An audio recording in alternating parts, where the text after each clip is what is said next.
أشهد أن لا إله إلا الله وحده لا شريك له وأشهد أن محمدا عبده ورسوله أما بعد فأعوذ بالله من الشيطان الرجيم بسم الله الرحمن الرحيم الحمد لله رب العالمين الرحمن الرحيم مالك يوم الدين إياك نعبد وإياك نستعين اهدنا الصراط المستقيم صراط الذين أنعمت عليهم غير المغضوب عليهم ولا الضالين. சஹாபாவின் முந்தைய நிலை மற்றும் இஸ்லாத்தை ஏற்றுக்கொண்ட பிறகு அவர்களின் நிலையில் ஏற்பட்ட புரட்சி தொடர்பாக எடுத்துரைத்தவாறு ஹசரத் முஸ்லிம் மவுத் ரலியல்லான் அவர்கள் ஹசரத் உமர் ரலியல்லான் அவர்களின் ஓர் உதாரணத்தையும் கூறினார்கள். இந்த உதாரணத்தை பற்றி நான் ஏற்கனவே கூறியிருக்கிறேன், ஆனால் இங்கு இது தொடர்பாகவும் கூறிவிடுகிறேன். அன்னார் எழுதினார்கள், இவ்வாறு கூறுகிறார்கள், பாருங்கள், சஹாபிகள் எவ்வாறு ஹதரத் நபிகள் நாயகம் ஸல்லல்லாஹு அலைஹி வஸல்லம் அவர்களின் சஹாபிகளாக ஆனார்கள், எவ்வாறு அவர்கள் பெரும் பெரும் அந்தஸ்துகளை பெற்றார்கள். முயற்சி செய்ததன் மூலமாகத்தான் ஆனார்கள். இல்லையென்றால் இவர்கள் ஹதரத் ரசூலுல்லாஹி ஸல்லல்லாஹு அலைஹி வஸல்லம் அவர்களின் உயிருக்கு பகைவர்களாக இருந்தவர்கள்தான், அன்னாரை ஏசி வந்தவர்கள்தான். ஹதரத் நபிகள் நாயகம் ஸல்லல்லாஹு அலைஹி வஸல்லம் அவர்களுக்கு பிறகு இரண்டாவது ஹலீஃபாவாக திகழ்ந்த ஹசரத் உமர் ரலியல்லாஹு அன்ஹு அவர்கள் ஆரம்ப காலகட்டத்தில் ஹதரத் நபிகள் நாயகம் ஸல்லல்லாஹு அலைஹி வஸல்லம் அவர்களுக்கு எந்த அளவு கடுமையான எதிரியாக இருந்தார்கள் என்றால் அன்னாரை கொல்வதற்காக வீட்டிலிருந்து புறப்பட்டார்கள். வழியில் ஒரு நபர் அன்னாரை சந்தித்தார். எங்கே செல்கிறீர்கள் என்று கேட்டார். அன்னார், நான் முஹம்மது ஸல்லல்லாஹு அலைஹி வஸல்லம் அவர்களை கொல்வதற்காக செல்கிறேன் என்று கூறினார்கள். அந்த நபர், முதலில் முஸ்லிம் ஆகிவிட்ட உங்கள் சகோதரியையும் சகோதரியின் கணவரையும் கொல்லுங்கள், பிறகு முஹம்மது ஸல்லல்லாஹு அலைஹி வஸல்லம் அவர்களை கொல்லலாம் என்றார். இதை கேட்ட அன்னார் கோபத்தால் சிவந்து போனார்கள். தமது சகோதரின் இல்லத்தை நோக்கி விரைந்தார்கள். முன்னால் சென்று பார்த்தபோது கதவு அடைக்கப்பட்டிருந்தது. ஒருவர் திருக்குரான் ஓதி காட்டிக் கொண்டிருந்தார். அன்னாரின் சகோதரியும் மைத்துனரும் கேட்டுக்கொண்டிருந்தார்கள். அப்போது பர்தா குறித்த கட்டளை இறங்கியிருக்கவில்லை. எனவே அந்த சஹாபி வீட்டிற்குள் அமர்ந்திருந்தார்கள். ஹதரத் உமர் ரலியல்லாஹு அவர்கள் கதவை தட்டினார்கள். திறங்கள் என்று கூறினார்கள். அன்னாரின் குரலை கேட்டு கொன்று விடுவார்களோ என்று உள்ளே இருந்தவர்களுக்கு அச்சம் ஏற்பட்டது. எனவே அவர்கள் கதவை திறக்கவில்லை. ஹசரத் உமர் ரலியல்லாஹு அவர்கள் கதவை திறக்கவில்லை என்றால் நான் உடைத்து விடுவேன் என்று கூறினார்கள். இதை கேட்டு அவர்கள் திருக்குர்ஆன் ஓதிக்கொண்டிருந்த முஸ்லிமை ஒழித்து வைத்து விட்டார்கள். மைத்துனரும் ஒளிந்து கொண்டார். சகோதரி மட்டும் முன் வந்து கதவை திறந்தார். ஹசரத் உமர் ரலியல்லாஹு அவர்கள், என்ன செய்து கொண்டிருந்தீர்கள், சொல்லுங்கள், ஏதோ படித்துக் கொண்டிருந்தாரே, அவர் யார் என்று கேட்டார்கள். அவர்கள் அச்சமடைந்து பேச்சை மாற்ற நினைத்தார்கள். ஹசரத் உமர் ரலியல்லாஹு அவர்கள், நீங்கள் படித்துக் கொண்டிருந்ததை எனக்கு படித்து காட்டுங்கள் என்று கூறினார்கள். அன்னாரின் சகோதரி, நீங்கள் அதை அவமதிப்பீர்கள், எனவே எங்களை கொன்றாலும் சரி, நாங்கள் அதை வாசித்து காட்ட மாட்டோம் என்று கூறினார்கள். அன்னார், இல்லை, நான் அவமதிக்க மாட்டேன் என்று உறுதியளிக்கிறேன் என்று கூறினார்கள். அதாவது திருக்குர்ஆனை அவமதிக்க மாட்டேன். இதை கேட்டு அவர்கள் திருக்குர்ஆன் ஓதி காட்டினார்கள். அதை கேட்டு ஹசரத் உமர் ரலியல்லாஹு அவர்கள் அழுதுவிட்டார்கள். வேகமாக ஓடி ஹசரத் நபிகள் நாயகம் ஸல்லல்லாஹு அலைஹி வஸல்லம் அவர்களிடம் சென்றார்கள். வாள் கையிலே இருந்தது. ஹசரத் நபிகள் நாயகம் ஸல்லல்லாஹு அலைஹி வஸல்லம் அவர்கள் ஹசரத் உமர் ரலியல்லாஹு அவர்களை பார்த்து, உமர், இது என்ன விஷயம், இது எப்போது வரை தொடரும் என்று கேட்டார்கள். இதை கேட்டு அவர்கள் அழுதார்கள். மேலும், நான் தங்களை கொல்வதற்காகத்தான் புறப்பட்டேன், ஆனால் இப்போது நானே இரையாகிவிட்டேன் என்று கூறினார்கள். ஆக ஏற்கனவே கூறப்பட்டுவிட்ட அந்த பெரிய சம்பவத்தின் சுருக்கம்தான் இது. ஹசரத் முஸ்லிம் மவுத் ரலியல்லாஹு அவர்கள் கூறுகிறார்கள், ஆக முதலில் இந்த நிலை இருந்தது, அதிலிருந்து அவர்கள் முன்னேறினார்கள். பிறகு இந்த சஹாபாவே தான் முதலில் மது அருந்தி வந்தார்கள், தங்களுக்குள் சண்டையிட்டு வந்தார்கள். மற்ற சஹாபாவை பற்றியும் குறிப்பிட்டுள்ளார்கள். இன்னும் பல வகையான பலவீனங்கள் அவர்களிடம் காணப்பட்டு வந்தன. ஆனால் அவர்கள் ஹஜ்ரத் ரசூலுல்லாஹி ஸல்லல்லாஹு அலைஹி வஸல்லம் அவர்களை ஏற்றுக்கொண்ட போது, மார்க்கத்துக்காக துணிவும் முயற்சியும் மேற்கொண்ட போது தாம் மட்டுமே உயர்வான அந்தஸ்தை அடைந்துவிடவில்லை, இன்னும் சொல்லப்போனால் மற்றவர்களையும் உயர்வான தரத்தில் எட்ட வைப்பதற்கு காரணமாக திகழ்ந்தார்கள். அவர்கள் பிறக்கும்போதே சஹாபிகளாக பிறக்கவில்லை, மாறாக மற்றவர்களைப் போன்றே இருந்தார்கள். ஆனால் அவர்கள் அமல் செய்தார்கள், துணிச்சலை வெளிப்படுத்தினார்கள், எனவே சஹாபிகளாகிவிட்டார்கள். இன்றும் நாம் இவ்வாறே செய்தால் சஹாபிகளாகலாம். ஹதரத் உமர்லான் அவர்களுக்கு இறைவன் மீதான அச்சத்தின் நிலை எப்படி இருந்தது என்பது தொடர்பாக அறிவிப்பு வருகிறது. ஹதரத் உமர்லான் அவர்கள் கூறுகிறார்கள், ஃபுராத் நதிக்கரையோரம் ஏதாவதோர் ஒட்டகம் மரணித்து விட்டாலும் கூட அல்லாஹ் என்னிடம் அதை பற்றி கேட்பான் என்று எனக்கு அச்சம் உள்ளது. ஹசரத் அனஸ் பின் மாலிக் ரலியல்லாஹு அவர்கள் கூறுகிறார்கள், ஒரு நாள் நான் ஹசரத் உமர் பின் ஹத்தாப் ரலியல்லாஹு அவர்களோடு வெளியே சென்றேன். அன்னார் ஒரு தோட்டத்திற்குள் நுழைந்தார்கள். எனக்கும் அன்னாருக்கும் இடையில் ஒரு சுவர் இடைப்பட்டு விட்டது. அன்னார் தோட்டத்திற்குள் இருந்தார்கள். அப்போது நான் அன்னார் இவ்வாறு கூற கேட்டேன், வா வா ஹத்தாபின் மகனே, நீ அமீருல் முமினீன் ஆவாய். அல்லாஹின் மீது ஆணையாக நீ நிச்சயம் அல்லாஹுக்கு அஞ்சு, இல்லையென்றால் அவன் கண்டிப்பாக உனக்கு தண்டனை அளிப்பான்.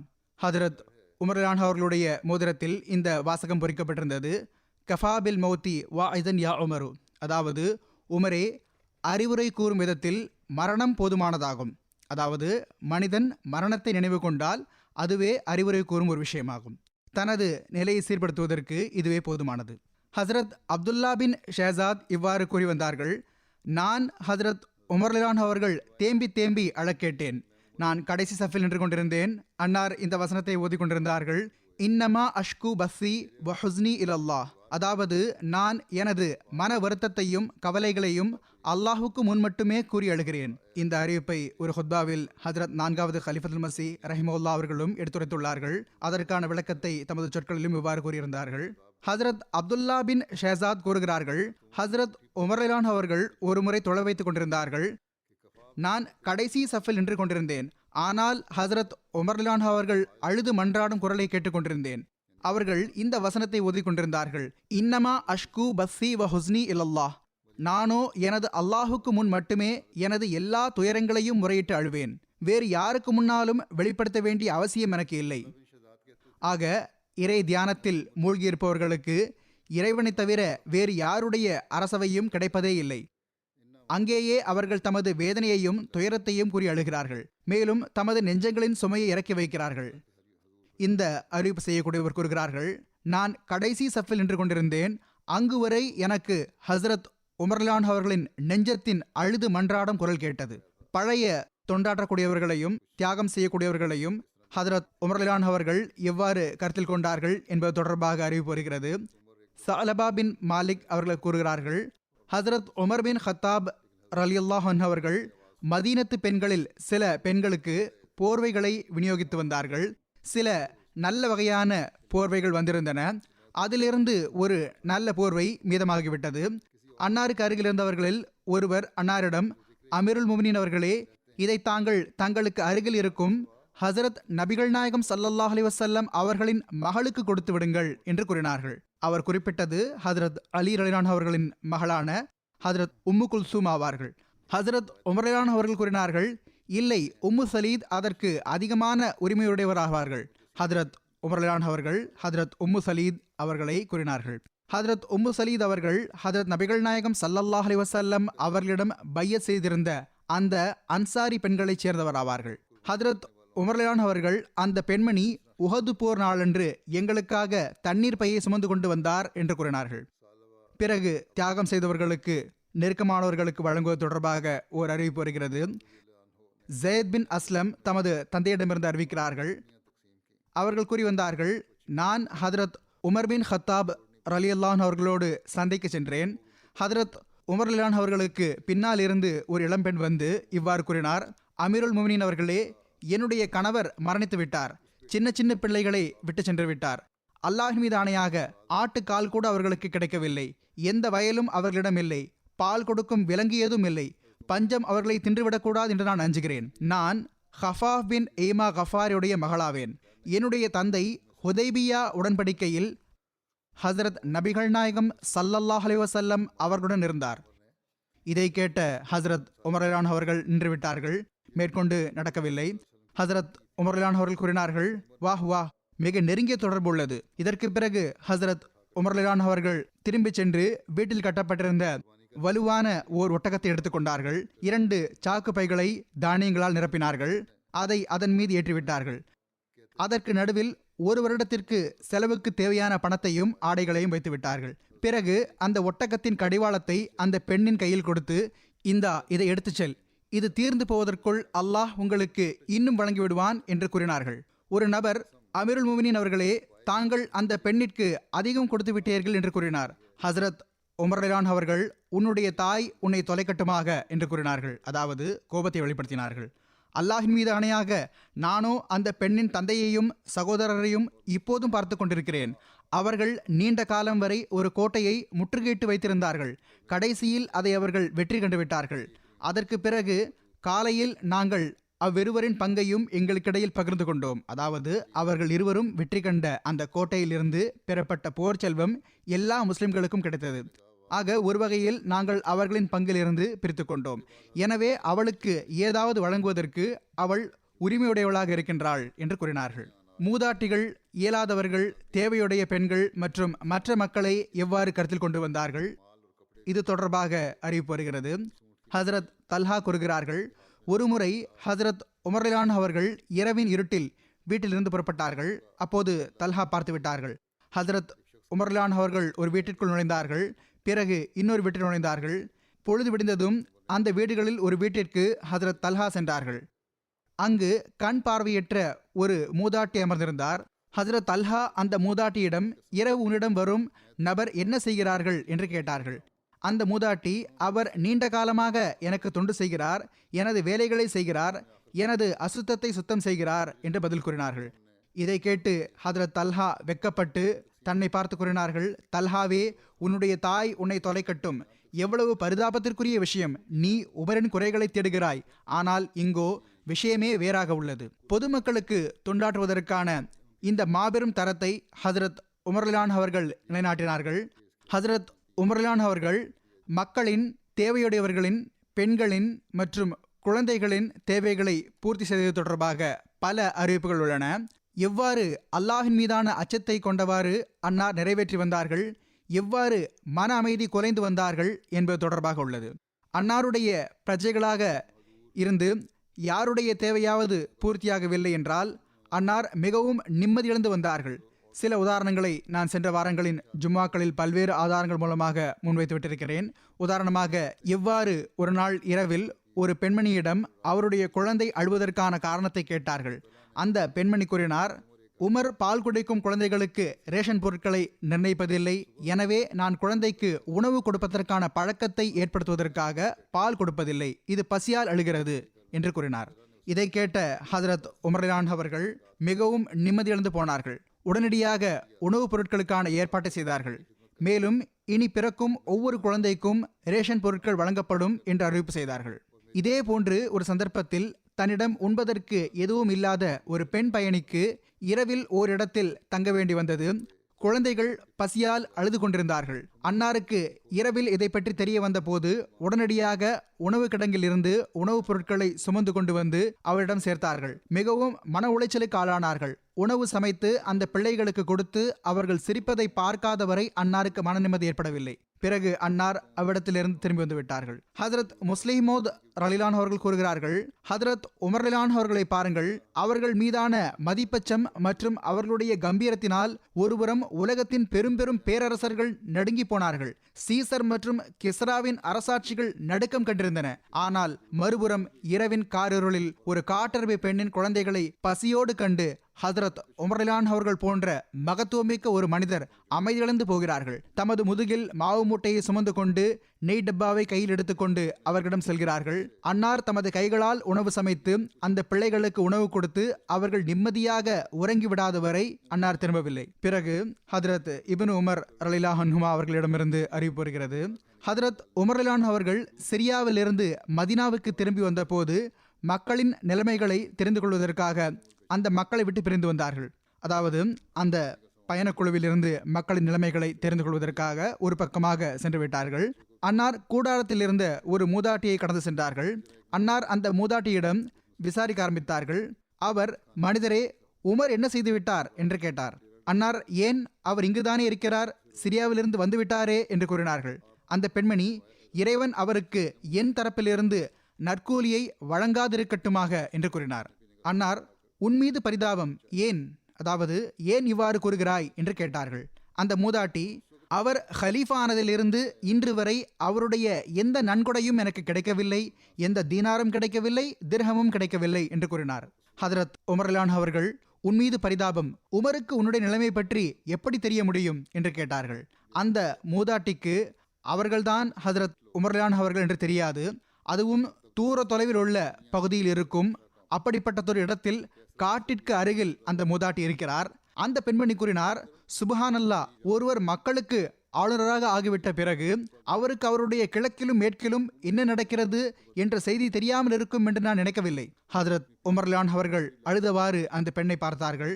அன்னார் இவ்வாறு கூறிக்கொண்டிருந்தார்கள், அந்தோ உமரே, எத்தனை பேர் வாதம் புரியக்கூடியவர்களாக இருப்பார்கள், ஒவ்வொருவரும் உன்னை விட அதிகம் மார்க்கத்தை புரிந்தவர்களாக இருக்கிறார்கள் உமர். பிறகு ஹசரத் உமர் ரலியல்லாஹு அவர்கள் அந்த மூதாட்டியிடம், உனக்கு இழைக்கப்பட்ட அநீதியின் உரிமையை அவருடைய கையில் எவ்வளவு விலைக்கு விற்க விரும்புகின்றாய்? நான் அவரை நரகத்திலிருந்து காப்பாற்ற விரும்புகின்றேன், அதாவது ஹசரத் உமர் ரலியல்லாஹு அவர்களை நரகத்திலிருந்து காப்பாற்ற விரும்புகின்றேன் என்று கூறினார்கள். நீ சொல், உன்மீது இழைக்கப்பட்ட அநீதிக்கான உரிமையை எவ்வளவுக்கு விற்கின்றாய் என்று கேட்டார்கள். அந்த மூதாட்டி, என்னிடம் பரிகாசம் செய்யாதீர், இறைவன் உம்மீது கருணை புரியட்டுமாக என்று கூறினார். அப்போது ஹசரத் உமர் ரலியல்லாஹு அவர்கள் அவரிடம், இது பரிகாசம் இல்லை என்று கூறினார்கள். ஹதரத் உமர் ரலியல்லாஹு அவர்கள் அவரிடம் வற்புறுத்திக் கொண்டே இருந்தார்கள். எதுவரை என்றால் அவருடைய அநீதி இழைக்கப்பட்ட உரிமையை 25 தீனாருக்கு வாங்கிவிட்டார்கள். இப்பொழுது இந்த உரையாடல் நடந்து கொண்டேதான் இருந்தது. ஹதரத் அலி பின் அபு தாலிப் ரலியல்லாஹு அவர்களும் ஹதரத் அப்துல்லா பின் மஸ்ஊத் ரலியல்லாஹு அவர்களும் அங்கு வந்திருந்து விட்டார்கள். அவர்கள் இருவரும், அமீருல் முஃமினீன் அவர்களே, அஸ்ஸலாமு அலைக்க என்று கூறினார்கள். இதை கேட்ட அந்த மூதாட்டி தலை மீது கை வைத்துக் கொண்டார். மேலும், அல்லாஹ் நன்மை புரிவானாக, நான் ஹசரத் அமீருல் முஃமினீன் அவர்களை அவர்களுக்கு முன்னாலேயே தவறாக கூறிவிட்டேனே என்று கூறினார். அப்பொழுது அந்த மூதாட்டியிடம் ஹசரத் அமீருல் முஃமினீன் அவர்கள், உன்னுடைய குற்றம் எதுவும் இல்லை, இறைவன் உன்மீது கருணை புரிவானாக என்று கூறினார்கள். பிறகு ஹதரத் உமர் ரலியல்லாஹு அவர்கள் எழுதுவதற்காக ஒரு துண்டு தோல் கேட்டார்கள். ஆனால் கிடைக்காத போது தாம் போர்த்தியிருந்த போர்வையில் ஒரு துண்டை வெட்டி எடுத்து அதில் இவ்வாறு எழுதினார்கள், பிஸ்மில்லாஹ் ரஹ்மானிர் ரஹீம். இது உமர் இன்ன பெண்மணியோடு தாம் ஆளுநர் ஆனதிலிருந்து இன்று வரையிலான அவர் மீது இழைக்கப்பட்ட அநீதியின் உரிமையை 25 தீனாரில் வாங்கிக் கொண்டார் என்பதற்கான பத்திரமாகும். அந்த மூதாட்டி இப்போது கியாமத் நாளில் அல்லாஹுக்கு முன் நின்று வாதித்தால் உமர் அதிலிருந்து விடுபட்டவராவார். அலி பின் அபி தாலிப் மற்றும் அப்துல்லா பின் மசூத் இதற்கு சாட்சியாவார்கள். பிறகு அன்னார் அந்த மடலை ஹதரத் அலி ரலியல்லாஹு அவர்களிடம் கொடுத்து, ஒருவேளை நான் உமக்கு முன்னால் உலகை விட்டு சென்று விட்டால் இதை என்னுடைய கஃன் துணியில் வைத்து விடுங்கள் என்று கூறினார்கள். பிள்ளைகளுக்கு வரன் பார்க்கும்போது மக்கள் என்ன அந்தஸ்தை முன்வைக்கிறார்கள் என்று நாம் பார்க்கின்றோம். மிக பெரும் பெரும் தகுதிகளாக இருக்கின்றன. ஹசரத் உமர் ரலியல்லாஹு அவர்கள் கருத்தில் கொண்ட தகுதி என்னவாக இருந்தது? இது தொடர்பாக ஓர் அறிவிப்பு இருக்கிறது. ஹசரத் அஸ்லம் அறிவிக்கிறார்கள், இவர்கள் ஹசரத் உமர் ரலியல்லாஹு அவர்களால் விடுவிக்கப்பட்டவர்கள் ஆவார்கள். சில இரவுகளில் ஓர் இரவு நான் ஹதரத் அமீருல் முஃமினீன் அவர்களோடு மதீனாவின் சுற்றுப்புறங்களில் நகரவலம் வந்து கொண்டிருந்தேன். அன்னார் சிறிது நேரத்திற்கு ஓய்வெடுப்பதற்காக ஒரு சுவற்றில் சாய்ந்தார்கள். அன்னார் காதில் விழுந்தது. அது ஒரு கிழவி வீட்டு சுவராகும். அதில் சாய்ந்து அமர்ந்து கொண்டார்கள். வீட்டிற்குள் கிழவி தன்னுடைய மகளிடம், எழுந்து பாலில் தண்ணீர் கலந்துவிடு என்று கூறிக்கொண்டிருந்தாள். அந்த பெண், உங்களுக்கு தெரியாதா, அமீருல் முஃமினீன் அவர்களின் அறிவிப்பாளர் பாலில் தண்ணீரை கலக்கக்கூடாது என்று அறிவிப்பு செய்துவிட்டார் என்று கூறினார். அந்த தாய், இப்போது அமீருல் முஃமினீனும் இல்லை, அவருடைய அறிவிப்பாளரும் இல்லை என்று கூறினார். அந்த பெண், அல்லாஹின் மீதானையாக நாம் அவர்களுக்கு முன்னால் இருக்கும்போது அவர்களுக்கு கட்டுப்பட்டு விட்டு தனியாக இருக்கும்போது கட்டுப்படவில்லை என்றால் இந்த விஷயமோ நமக்கு பொருத்தமானதல்ல என்று கூறினார். ஹசரத் உமர் ரலியல்லாஹு அவர்கள் இதை கேட்டு மிக்க மகிழ்ச்சி அடைந்தார்கள். மேலும் கூறினார்கள், அஸ்லம் தம்முடன் இருந்தவரிடம் கூறினார்கள், இந்த வீட்டில் அதன் கதவில் ஓர் அடையாளமிட்டு விடுங்கள். அடுத்த நாள் அன்னார் ஒருவரை அனுப்பி அந்த பெண்ணை தமது மகன் ஆசிம் அவர்களுக்கு வரன் பேசி முடித்தார்கள். அந்த பெண்ணின் அந்த உண்மையில் இருந்த நன்மையை பார்த்தே தமது மகனுக்கு அந்த பெண்ணை திருமணம் செய்து வைத்து விட்டார்கள். அந்த பெண் மூலம் ஆசிம் அவர்களுக்கு ஒரு பெண் குழந்தை பிறந்தார். அந்த மகளின் வம்சத்தைச் சேர்ந்தவர்தான் ஹசரத் உமர் பின் அப்துல் அசீஸ் ஆவார்கள். ஒரு அறிவிப்பில் வருகிறது, சல்மா அறிவிக்கிறார்கள், ஒருமுறை நான் சந்தையில் சென்று கொண்டிருந்தேன். அப்போது ஹசரத் உமர்லான் அவர்கள் தமது ஏதோ வேலையாக சென்று கொண்டிருந்தார்கள். அன்னாரது கையில் சாட்டை இருந்தது. ஹசரத் உமர்லான் அவர்கள், சல்மாவே, இவ்வாறு வழியிலிருந்து விலகினட என்று கூறியவாறு என் மீது லேசாக சாட்டையால் தட்டினார்கள். ஆனால் சாட்டை எனது ஆடையின் ஓரத்தில் தான் பட்டது. உடனே நான் வழியிலிருந்து விலகிவிட்டேன். அன்னார் மௌனமாகிவிட்டார்கள். இது நடந்து 1 வருடமாகியிருக்கும். பிறகு நான் சந்தையில் ஹசரத் உமர்லான் அவர்களை சந்தித்தேன். அன்னார், சல்மாவே, இந்த ஆண்டு ஹஜ்ஜுக்கு செல்லும் எண்ணம் இருக்கிறதா என்று கேட்டார்கள். நான், ஆமாம் அமீருல் முஃமினீன் அவர்களே என்று கூறினேன். பிறகு அன்னார் எனது கையை பிடித்து என்னை வீட்டிற்கு அழைத்து சென்றார்கள். ஒரு பையிலிருந்து 600 திர்ஹமை எடுத்து என்னிடம் கொடுத்தார்கள். மேலும், சல்மாவே, இதை உனது தேவைகளுக்காக பயன்படுத்திக்கொள். இது 1 வருடத்திற்கு முன்பு நான் உன்னை சாட்டையால் அடித்ததற்கு என்று கூறினார்கள். சல்மா கூறுகிறார்கள், நான் அல்லாஹின் மீது ஆணையாக அமீருல் முஃமினீன் அவர்களே, நான் இந்த விஷயத்தை மறந்து விட்டிருந்தேன். இன்று தாங்கள் நினைவுபடுத்தி விட்டீர்கள் என்று பயனுடன் கூறினார்கள். ஹதரத் உமர்லான் அவர்கள் எந்த பிரிவினருடைய சமூக உரிமைகளும் பாதிக்கப்படாத அளவு சந்தையில் விலைவாசிகள் இருக்க வேண்டும் என்பதையும் பார்த்து வந்தார்கள். ஆக இந்த விஷயத்தை எடுத்துரைத்தவாறே ஹதரத் முஸ்லிம் மௌத் ரலிலான் அவர்கள் இவ்வாறு கூறினார்கள், கொடுக்கல் வாங்கல் விவகாரங்களில் சீர்கேடு இருக்கக்கூடாது என்பதும் சமூக உரிமைகளை சாரும். இஸ்லாம் இந்த உரிமையையும் கருத்திற்கொள்ளாமல் விடவில்லை என்பதையும் நாம் பார்க்கிறோம். ஆகவே இஸ்லாம் விலையை கூட்டி அதிக விலைக்கு விற்பதை விட்டும் தடுத்துள்ளது. அதே போன்று மற்றவர்களுக்கு இழப்பு ஏற்படுத்துவதை விட்டும் அவர்களை வியாபாரத்தில் தோல்வியடைய செய்வதற்காக விலையை அதிகமாக குறைப்பதை விட்டும் தடுத்துள்ளது. இன்றைய கால சந்தைகளில் இது நடக்கிறது. ஒருமுறை மதீனாவில் ஒரு நபர் எவ்வளவு குறைந்த விலையில் திராட்சை பழம் விற்று வந்தார் என்றால் அந்த விலைக்கு மற்ற கடைக்காரர்களால் விற்க முடியாமல் இருந்தது. ஹசரத் உமர்லான் அவர்கள் அந்த பக்கமாக சென்றபோது அந்த மனிதனை திட்டினார்கள். ஏனென்றால் இவ்வாறு மற்ற கடைக்காரர்களுக்கு இழப்பு ஏற்பட்டு வந்தது. ஆக இஸ்லாம் அதிக விலைக்கு விற்பதையும் தடுத்துள்ளது, விலையை வீழ்த்துவதையும் தடுத்துள்ளது. அப்போதுதான் கடைக்காரர்களுக்கும் நஷ்டமாகாது, பொதுமக்களுக்கும் நஷ்டமாகாது. ஆமர் அறிவிக்கிறார்கள், ஒரு நபர் ஹசரத் உமர்லான் அவர்களிடம் வந்தார். அவர் கூறினார், எனக்கு ஒரு மகள் இருந்தாள். அவளை அறிவியன காலகட்டத்தில் உயிரோடு புதைக்கப்பட்டது. ஆனால் நான் அவளை மரணிப்பதற்குள் வெளியெடுத்து விட்டேன். அவள் இஸ்லாத்தை ஏற்றுக்கொண்ட போது அவளுக்கு அல்லாஹ் ஷரியத்தில் நியமித்துள்ள தண்டனைகளில் ஒரு தண்டனை விதிக்கப்பட்டது. தவறான செயல் நடந்தது, எனவே தண்டனை விதிக்கப்பட்டது. எனவே அவள் தற்கொலை செய்து கொள்ள ஒரு கத்தியை எடுத்தாள். நான் அவளை பிடித்து கொண்டேன். அதற்குள் அவள் தனது சில நரம்புகளை துண்டித்துக் கொண்டு விட்டிருந்தாள். பிறகு நான் அவளுக்கு சிகிச்சை அளித்தேன்.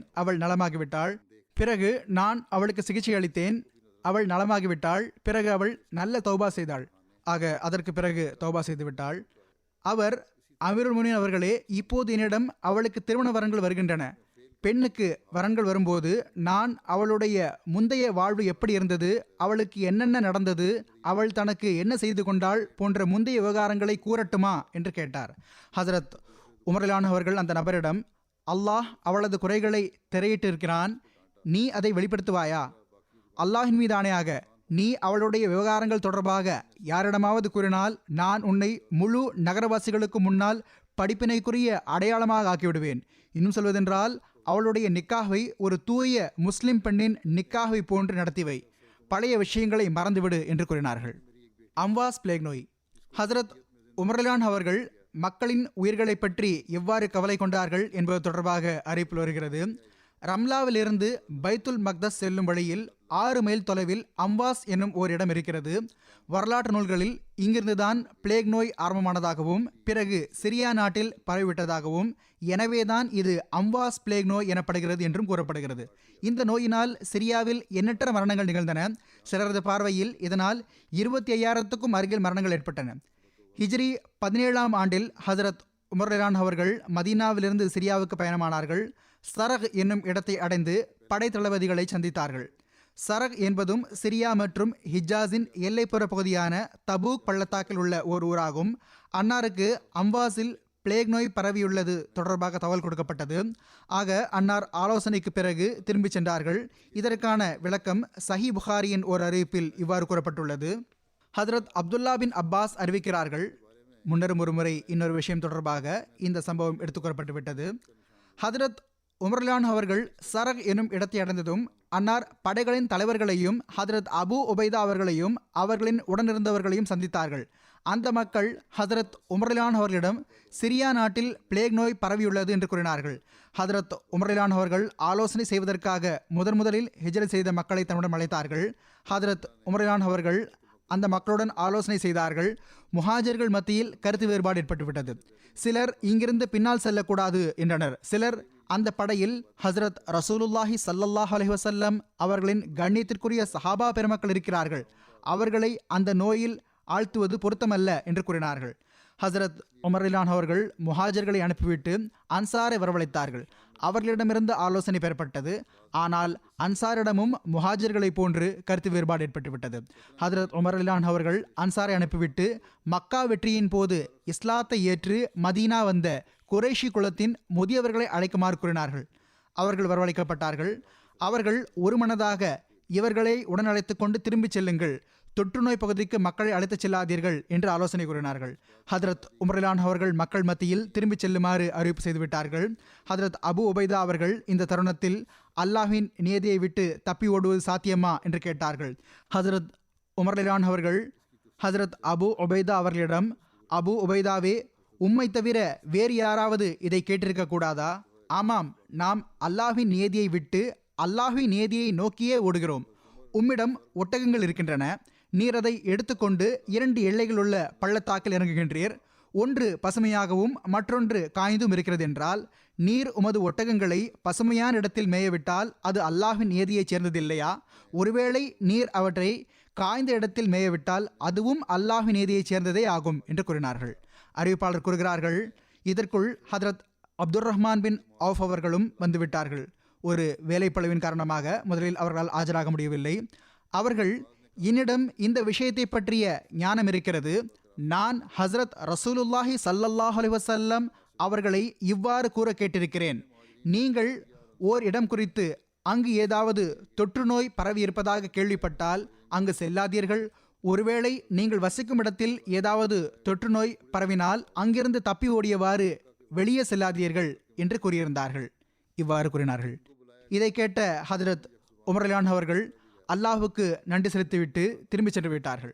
ஹதரத் உமர்லான் அவர்கள் மதீனாவிலிருந்து வந்திருந்தார்கள். அதுவரை தொற்று நோய் பகுதிக்குள் சென்றிருக்கவில்லை. எனவே தம்முடன் இருந்தவர்களை அழைத்துக் கொண்டு திரும்பி வந்துவிட்டார்கள். ஆனால் ஹதரத் அபு உபைதா அவர்கள் படைகளின் தளபதியாக இருந்ததன் காரணமாகவும் ஏற்கனவே தொற்று நோய் பகுதியில் தங்கியதன் காரணமாகவும் அவர்களும் முஸ்லிம் படைகளும் பிளேக் நோய் வந்த பகுதியில் இருந்தார்கள். யார் எங்கே இருந்தார்களோ அவர்கள் அங்கேயே இருந்துவிட்டார்கள். மதீனா சென்றடைந்ததும் ஹதரத் உமர்லான் அவர்கள் சிரியாவின் முஸ்லிம்கள் தொடர்பாக அவர்களை பிளேக் நோயின் அழிவிலிருந்து எப்படி காப்பாற்றுவது என்று யோசிக்க ஆரம்பித்தார்கள். குறிப்பாக ஹதரத் உமர்லான் அவர்களுக்கு ஹதரத் அபு உபைதா அவர்கள் மீது அதிக அக்கறை இருந்தது. ஒரு நாள் ஹதரத் உமர்லான் அவர்கள் ஹதரத் அபு உபைதா அவர்களுக்கு இவ்வாறு கடிதம் எழுதி அனுப்பினார்கள். எனக்கு உங்களிடம் ஒரு முக்கியமான பணி இருக்கிறது. எனவே உங்களுக்கு இந்த கடிதம் கிடைத்ததும் உடனடியாக மதீனாவுக்கு புறப்பட்டு வாருங்கள். கடிதம் இரவு வந்தடைந்தால் விடுவதற்காக காத்து கொண்டிருக்க கூடாது. கடிதம் காலையில் வந்து சேர்ந்தால் இரவு வருவதற்காக காத்து கொண்டிருக்க கூடாது என்று கூறினார்கள். ஆக இது அன்னாருக்கு ஹதரத் அபு உபைதா அவர்கள் மீது இருந்த அன்பாகும். ஹதரத் அபு உபைதா அவர்கள் அந்த கடிதத்தை படித்ததும், நான் அமீருல் முஃமினீன் அவர்களின் தேவையை அறிவேன். அல்லாஹ் ஹதரத் உமர்லான் அவர்கள் மீது கருணை புரிவானாக. அவர்கள் யார் உயிரோடு இருக்க போவதில்லையோ அவரை உயிரோடு இருக்க வைக்க விரும்புகிறார்கள். அதாவது என்னோடு என்ன நடக்கும் என்று அல்லாஹ்வே அறிவான் என்று கூறினார்கள். இவ்வாறு ஹதரத் அபு உபைதா அவர்கள் நினைத்தார்கள். பிறகு அந்த கடிதத்திற்கு இவ்வாறு பதில் எழுதினார்கள். அமீருல் முஃமினீன் அவர்களே, நான் தங்களது எண்ணத்தை புரிந்து கொண்டேன். என்னை அழைக்காதீர்கள், இங்கேயே இருக்க விடுங்கள். நான் முஸ்லிம் போர் வீரர்களில் ஒருவனாவேன். எது நிர்ணயிக்கப்பட்டுள்ளதோ அது நடந்தே தீரும். நான் அவர்களை விட்டு எப்படி முகம் திருப்ப முடியும்? ஹதரத் உமர்லான் அவர்கள் அந்த கடிதத்தை பார்த்ததும் அழ ஆரம்பித்தார்கள். அங்கிருந்தவர்கள் எல்லாம், அமீருல் முஃமினீன் அவர்களே, அபு உபைதா வஃபாத் ஆகிவிட்டார்களா என்று கேட்டார்கள். அன்னார் கூறினார்கள், இல்லை, ஆனால் ஆகிவிடலாம். ஹதரத் உமர்லான் அவர்கள் கருத்து செறிவுள்ள சஹாபாவுடன் ஆலோசனை செய்த பிறகு ஹதரத் அபு உபைதா அவர்களுக்கு, நீங்கள் மக்களை அழைத்து கொண்டு தாழ்வான பகுதியில் இறங்கி சென்று விட்டீர்கள். எனவே ஏதாவது உயர்ந்த காற்றோட்டமான பகுதிக்கு சென்று விடுங்கள்.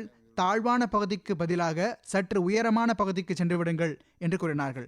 மலைப்பகுதியில் காற்றும் தூய்மையாக இருக்கும் இடத்தை பார்த்து சென்று விடுங்கள் என்று எழுதினார்கள்.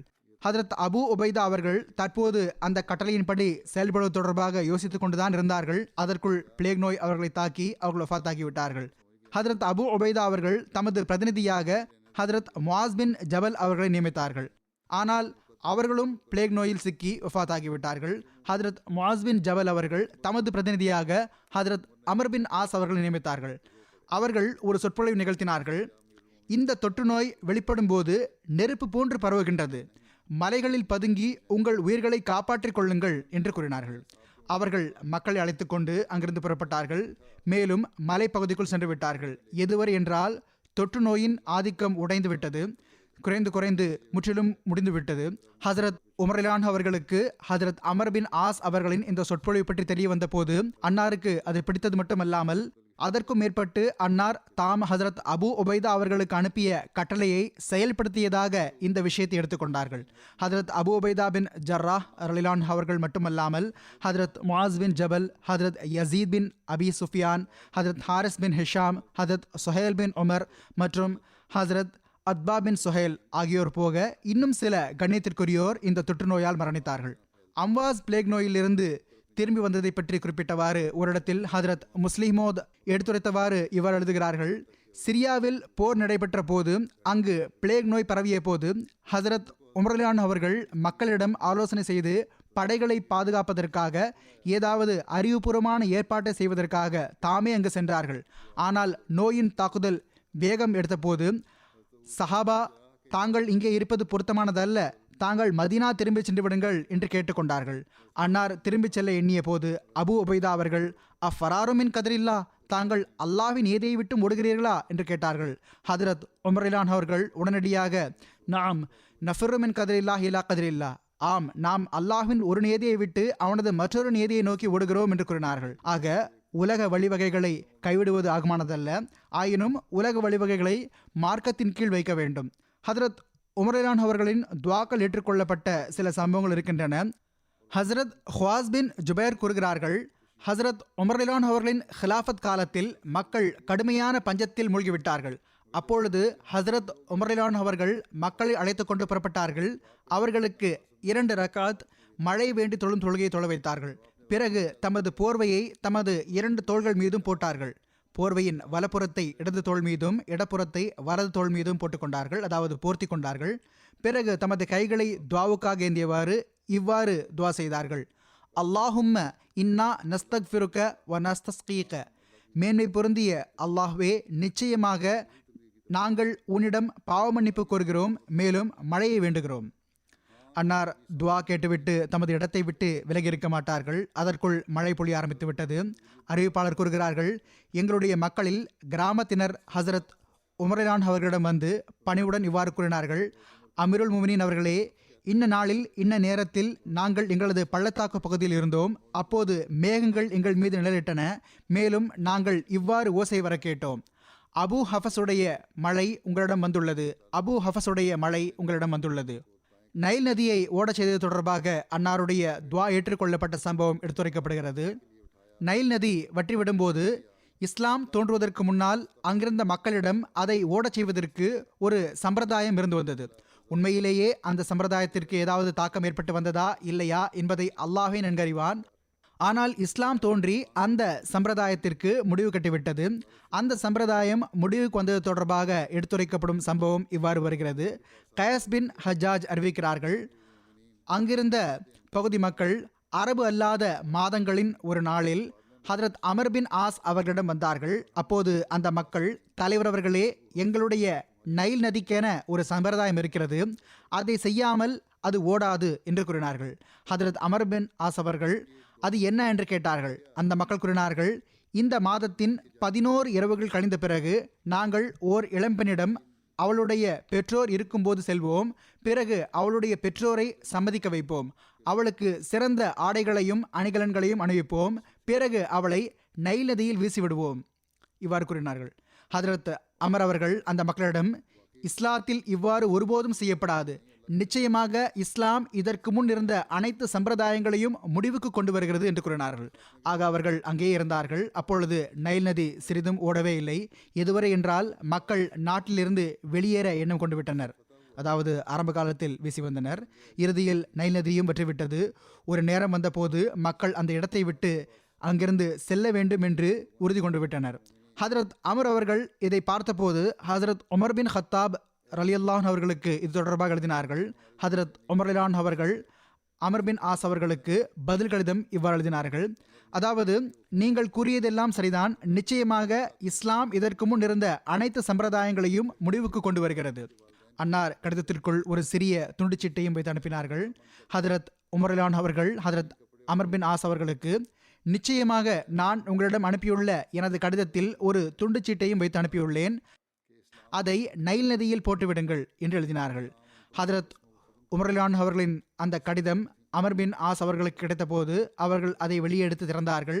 அதில் இவ்வாறு எழுதப்பட்டிருந்தது: அல்லாஹ்வின் அடியான் அமீருல் முஃமினீன் உமர் பின் ஹத்தாப் தரப்பிலிருந்து எகிப்துடைய நைல் நதியை நோக்கி எழுதும் கடிதம். அம்மா பாத், நீ தானாகவே ஓடுகின்றாய் என்றால் ஓடாமல் இருந்துவிடு. ஆனால் அல்லாஹ் உன்னை இயக்குகின்றான் என்றால், நான் ஏகனும் தண்டனை அளிப்பதில் கடுமையானவனுமான என் இறைவனிடம் உன்னை இயக்குமாறு துவா செய்கிறேன். ஆக ஹதரத் அமர் அவர்கள் சிலுவை பண்டிகைக்கு ஒரு நாளைக்கு முன் அந்த துண்டுச்சீட்டை நைல் நதியில் வீசிவிட்டார்கள். பொழுது விடிந்ததும் பார்த்தபோது அல்லாஹ் ஒரே இரவில் 16 கன அடி அளவு அதிகம் தண்ணீரை ஓடச் செய்து விட்டான். பிறகு அல்லாஹ் எகிப்து மக்களின் இந்த சம்பிரதாயத்தை முடிவு கொண்டு வந்து விட்டான். பெரும்பாலான வரலாற்று நூல்களில் இந்த சம்பவத்திற்கு சான்று அளித்து எழுதப்பட்டது. ஹதரத் உமர் ரலியல்லாஹு அவர்களின் வாழ்க்கை வரலாற்றை எழுதிய ஒரு நூலாசிரியர் முஹம்மது ஹுசைன் ஹேக்கல் இதை மறுத்துள்ளார். இப்படி ஒரு சம்பிரதாயம் இருக்கவில்லை என்று கூறினார். எவ்வாறு இருப்பினும் இது ஒரு சம்பவமாகும். பிறகு ஹதரத் ஜாரியாவின் போரில் ஹதரத் உமர் ரலியல்லாஹு அவர்களின் குரலை கேட்கும் சம்பவம் இருக்கிறது. முன்னரும் கூறியிருக்கிறேன், இங்கு இது தொடர்பாக எடுத்து கூறிவிடுகிறேன். துவா சம்பந்தமாக அல்லாஹுடைய ஒரு சிறப்பு அணுகுமுறையாக இது இருந்து வந்தது. தபரி வரலாற்று நூலில் இவ்வாறு உள்ளது: ஹதரத் உமர் ரலியல்லாஹு அவர்கள் சாரியா பின் ஜனீமை ஃபசா மற்றும் தாரா புஜரத் என்னும் பகுதிக்கு அனுப்பி வைத்தார்கள். அவர்கள் அங்கு சென்று மக்களை சுற்றி வளைத்து விட்டார்கள். இதனால் அந்த மக்கள் தமது கூட்டத்தினரை தமக்கு உதவிக்காக அழைத்தனர். அப்போது அந்த மக்கள் முஸ்லிம் படையை எதிர்த்து போர் செய்வதற்காக பாலைவனத்தில் ஒன்று திரண்டுவிட்டார்கள். அவர்களின் எண்ணிக்கை அதிகமானதும் அவர்கள் நாலாபுரத்திலிருந்தும் முஸ்லிம்களை சுற்றி வளைத்து விட்டனர். ஹதரத் உமர் ரலியல்லாஹு அவர்கள் ஜுமா அன்று ஹுத்பா கொடுத்து கொண்டிருந்தார்கள். அன்னார் கூறினார்கள்: யா சாரியா பின் ஜனீம் அல் ஜபல் அல் ஜபல், அதாவது சாரியா பின் ஜனீமே, மலை மலை. முஸ்லிம் படை தங்கியிருந்த இடத்திற்கு அருகிலேயே ஒரு மலை இருந்தது. அவர்கள் அதில் தஞ்சமடைந்தால் எதிரிகள் ஒரு பக்கத்திலிருந்து மட்டுமே தாக்குதல் தொடுக்க முடியும் என்ற நிலை இருந்தது. எனவே அவர்கள் மலை பக்கம் தஞ்சமடைந்து விட்டார்கள். இதற்கு பிறகு அவர்கள் போர் செய்தார்கள், பகைவர்களை தோற்கடித்து விட்டார்கள், மேலும் நிறைய போர் செல்வங்களை பெற்றார்கள். ஹதரத் வாக்களிக்கப்பட்ட மசி அலைஹிஸ்ஸலாத்து வஸ்ஸலாம் அவர்களும் இந்த சம்பவத்தை எடுத்துரைத்து கூறினார்கள். சஹாபாவிடமிருந்து இத்தகைய அரிய செயல் வெளிப்பாடுகள் ஏராளமாக கிடைக்கின்றன.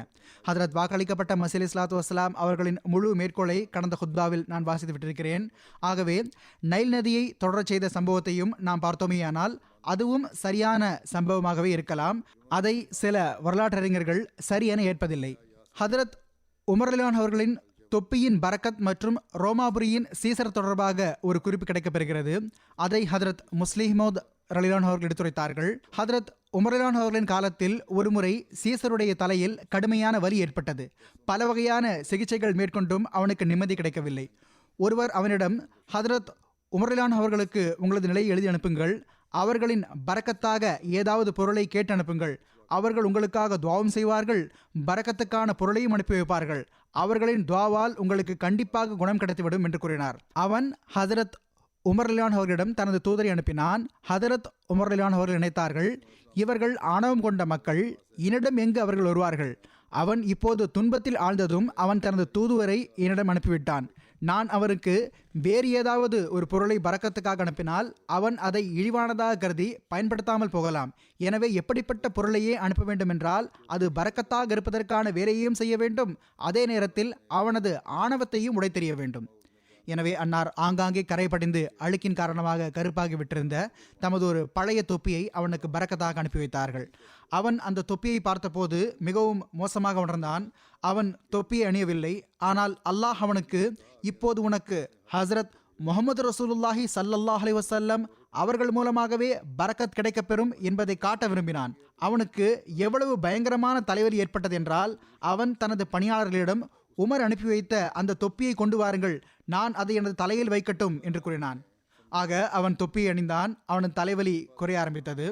அவனுக்கு ஒவ்வொரு 8-10 நாள்களுக்கு பிறகு தலைவலி ஏற்பட்டு வந்தது.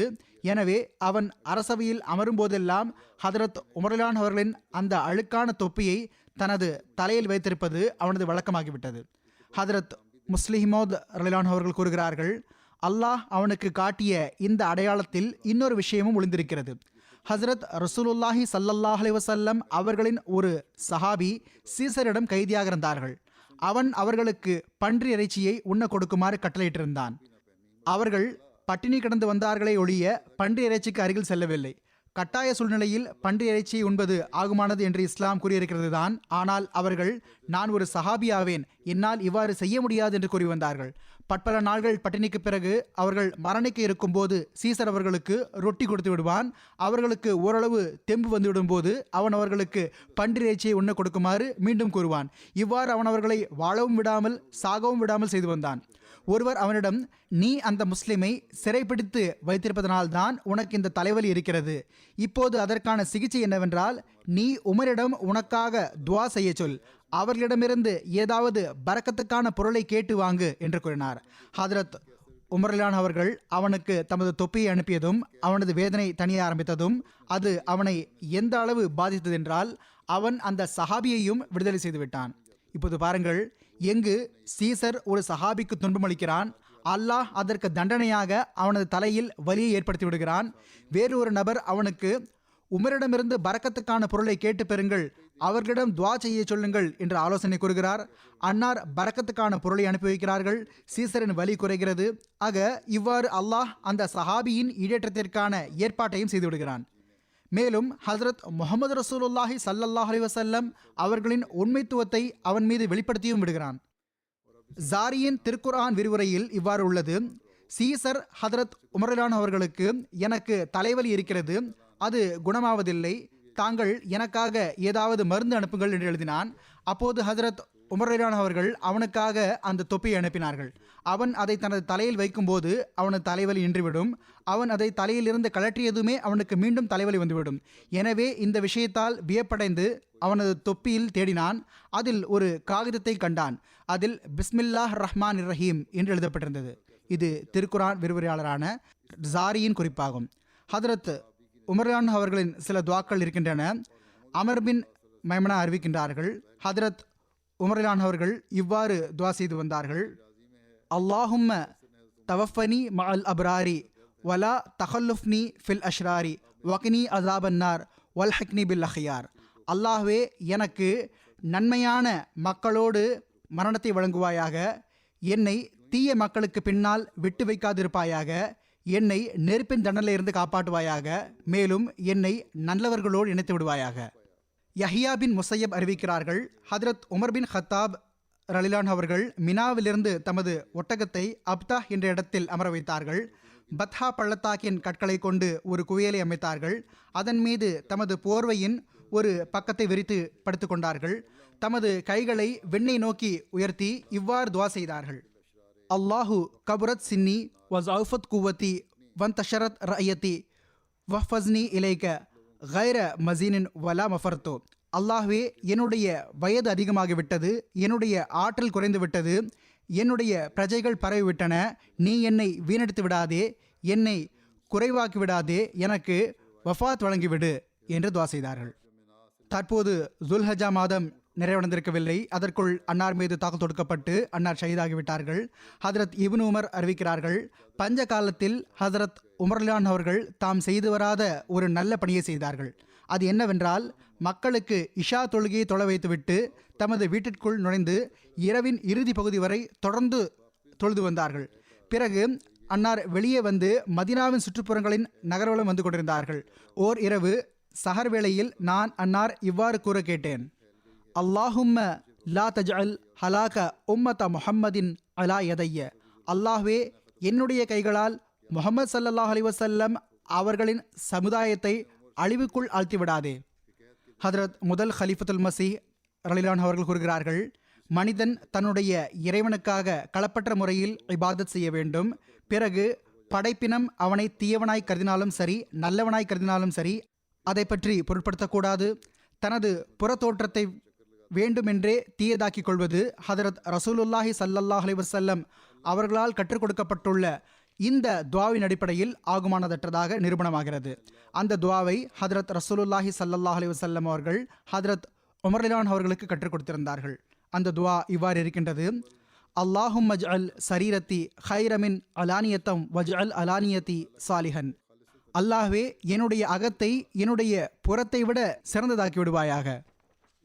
ஹதரத் உமர் ரலியல்லாஹு அன்ஹு அவர்கள் நபவி பள்ளிவாசலையும் தொழுகையில் பேண வேண்டிய ஒழுங்குமுறைகளையும் கருத்தில் கொள்வது தொடர்பாக இவ்வாறு அறிவிப்பு வருகிறது. ஹதரத் சாயிப் பின் யசீத் அறிவிக்கிறார்கள், அவர்கள் இவ்வாறு கூறி வந்தார்கள்: நான் பள்ளிவாசல் நின்று கொண்டிருந்தேன். ஒரு நபர் என் மீது கூழாங்கற்களை வீசினார். நான் அவரை ஏறெடுத்து பார்த்தபோது ஹதரத் உமர் பின் ஹத்தாப் அவர்களை கண்டேன். அன்னார் என்னிடம் சென்று அவர்கள் இருவரையும் என்னிடம் அழைத்து வாருங்கள் என்று கூறினார்கள். 2 பேர் உரத்த குரலில் பேசிக் கொண்டிருந்தார்கள். நான் அவ்விருவரையும் அழைத்து வந்தேன். ஹதரத் உமர் ரலியல்லாஹு அன்ஹு அவர்கள், நீங்கள் இருவரும் யார், அல்லது நீங்கள் எங்கிருந்து வந்திருக்கிறீர்கள் என்று கேட்டார்கள். அவர்கள், நாங்கள் தாயிஃப் வாசிகள் ஆவோம் என்று கூறினார்கள். இதை கேட்ட ஹதரத் உமர் ரலியல்லாஹு அன்ஹு அவர்கள், ஒருவேளை நீங்கள் இந்த நகரத்து வாசிகளாக இருந்திருந்தால் நான் உங்களுக்கு தண்டனை அளித்திருப்பேன். ஹதரத் ரசூலுல்லாஹி ஸல்லல்லாஹு அலைஹி வஸல்லம் அவர்களின் பள்ளிவாசலில் நீங்கள் உங்கள் குரலை உயர்த்தி பேசுகிறீர்களா என்று கேட்டார்கள். ஹதரத் இப்னு உமர் ரலியல்லாஹு அன்ஹுமா அவர்கள் அறிவிக்கிறார்கள், ஹதரத் உமர் ரலியல்லாஹு அன்ஹு அவர்கள் இந்த வழக்கத்தை கொண்டிருந்தார்கள். அதாவது, சஃப்புகள் சமமாகாத வரை அல்லாஹ் அக்பர் என்று கூற மாட்டார்கள். இன்னும் சொல்வதென்றால், சஃப்புகளை நேராக்குவதற்காக ஒரு நபரை நியமித்து வைத்திருந்தார்கள். அபு உஸ்மான் நஹதி கூறினார்கள், நான் ஹதரத் உமர் ரலியல்லாஹு அன்ஹு அவர்களை பார்த்திருக்கின்றேன். தொழுகைக்காக இக்காமத் சொல்லப்படும் போது கிபிலாவின் பக்கம் முதுகை திருப்பி, அதாவது மக்களை நோக்கி முகத்தை திருப்பி கூறுவார்கள், இன்னாரே முன்னால் வாருங்கள், இன்னாரே பின்னால் செல்லுங்கள். அதாவது சஃப்புகளை நேராக்குவார்கள். நீங்கள் உங்கள் சஃப்புகளை நேராக வையுங்கள் என்று கூறுவார்கள். சஃப்புகள் நேராகிவிடும்போது பிறகு அன்னார் கிபிலாவை நோக்கி அல்லாஹ் அக்பர் என்று கூறுவார்கள். ஹதரத் உமர் ரலியல்லாஹு அன்ஹு அவர்களின் பொருள் தியாகம் அல்லாஹின் வழியில் செலவு செய்தல் தொடர்பாக ஒரு அறிவிப்பு வருகிறது. இன்னும் பல அறிவிப்புகள் இருக்கின்றன. ஹதரத் இப்னு உமர் ரலியல்லாஹு அன்ஹு அவர்கள் அறிவிக்கிறார்கள், ஹசரத் உமர் பின் ஹத்தாப் ரலியல்லாஹு அன்ஹு அவர்கள் ஹைபரிலிருந்து நிலத்தை பெற்றார்கள். அவர்கள் அது தொடர்பாக ஆலோசனை செய்வதற்காக ஹதரத் நபிகள் நாயகம் ஸல்லல்லாஹு அலைஹி வஸல்லம் அவர்களிடம் வந்தார்கள். அவர்கள், அல்லாஹ்வின் தூதர் அவர்களே, எனக்கு ஹைபரில் நிலம் கிடைத்துள்ளது. என்னுடைய பார்வையில் இதைவிட சிறந்த எந்த சொத்தும் எனக்கு ஒருபோதும் கிடைத்ததில்லை. தாங்கள் இது தொடர்பாக எனக்கு என்ன ஆலோசனை கூறுகிறீர்கள் என்று கேட்டார்கள். ஹதரத் நபிகள் நாயகம் ஸல்லல்லாஹு அலைஹி வஸல்லம் அவர்கள் கூறினார்கள், நீர் விரும்பினால் அசல் நிலத்தை வக்ஃப் செய்து விடுங்கள். அதனுடைய வருமானத்தை ஏழைகளுக்காக செலவு செய்யுங்கள். நாஃபே கூறி வந்தார்கள். பிறகு ஹதரத் உமர் ரலியல்லாஹு அன்ஹு அவர்கள், அது விற்கவும் படக்கூடாது, யாருக்கும் அன்பளிப்பாகவும் வழங்கப்படக்கூடாது, வாரிசுகள் மத்தியில் விநியோகிக்கப்படவும் கூடாது என்ற நிபந்தனையின் பேரில் அதை சதகாவாக கொடுத்து விட்டார்கள். அவர்கள் அந்த நிலத்தை தேவையுடையவர்கள், உறவினர்கள், அடிமைகளை விடுதலை செய்வதற்காகவும் அல்லாஹ்வின் வழியில் பயணிகளுக்காகவும் விருந்தினர்களுக்காகவும் அர்ப்பணித்து விட்டார்கள். யார் நிலத்திற்கு கண்காணிப்பாளராக இருக்கின்றாரோ அவர் அதிலிருந்து வழக்கப்படி தானும் உண்ணலாம், மற்றவர்களுக்கும் உண்ண கொடுக்கலாம். அவர் மீது எந்த தவறும் இல்லை. ஆனால் பொருளை சேமித்து வைக்கக்கூடியவராக இருக்கக்கூடாது என்று கூறினார்கள். ஹதரத் உமர் ரலியல்லாஹு அன்ஹு அவர்கள் வாய்ப்பு கிடைத்த போதெல்லாம் தியாகம் செய்வதில் முன்னேறுவதற்கு முயற்சி செய்திருக்கின்றார்கள். ஹதரத் நபிகள் நாயகம் ஸல்லல்லாஹு அலைஹி வஸல்லம் அவர்கள் பொருள் தியாகம் செய்யுமாறு அறிவித்த போது தமது பாதி செல்வத்தை எடுத்து வந்து விட்டார்கள். அதுவும் ஒரு சந்தர்ப்பமாகும். முன்னரும் இந்த சம்பவம் கூறப்பட்டு விட்டது. ஆனால் இறைவன் மீதான அச்சத்தின் நிலை எப்படி இருந்தது என்றால், மரணிக்கும் தருவாயில் கண்களிலிருந்து கண்ணீர் வழிந்து கொண்டிருந்தது. நான் எந்த அருட்கொடைக்கும் உகந்தவன் அல்ல, நான் தண்டனையிலிருந்து தப்பிவிட வேண்டும் என்பதை மட்டுமே அறிவேன். ஆக இதுதான் அன்னார் இறைவன் மீது கொண்டிருந்த அச்சத்தின் நிலையாக இருந்தது. இவ்வாறு இருப்பினும் இப்போது இன்னும் சிறிது விஷயங்கள் இருக்கின்றன. அவை இனிவரும் காலங்களிலும் எடுத்துரைக்கப்பட்டுவிடும் இன்ஷா அல்லாஹ்.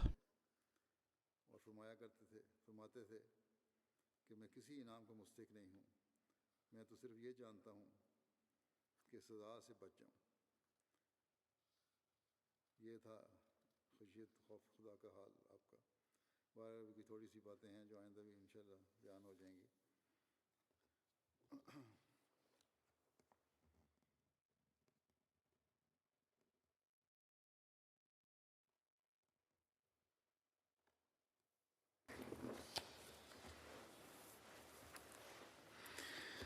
الحمد لله نحمده ونستعينه ونستغفره ونؤمن به ونتوكل عليه ونعوذ بالله من شرور أنفسنا ومن سيئات أعمالنا من يهده الله فلا مضل له ومن يضلل فلا هادي له ونشهد أن لا إله إلا الله ونشهد أن محمدا عبده ورسوله عباد الله رحمكم الله إن الله يأمر بالعدل والإحسان وإيتاء ذي القربى وينهى عن الفحشاء والمنكر والبغي يعظكم لعلكم تذكرون اذكروا الله يذكركم وادعوه يستجب لكم ولذكر الله أكبر.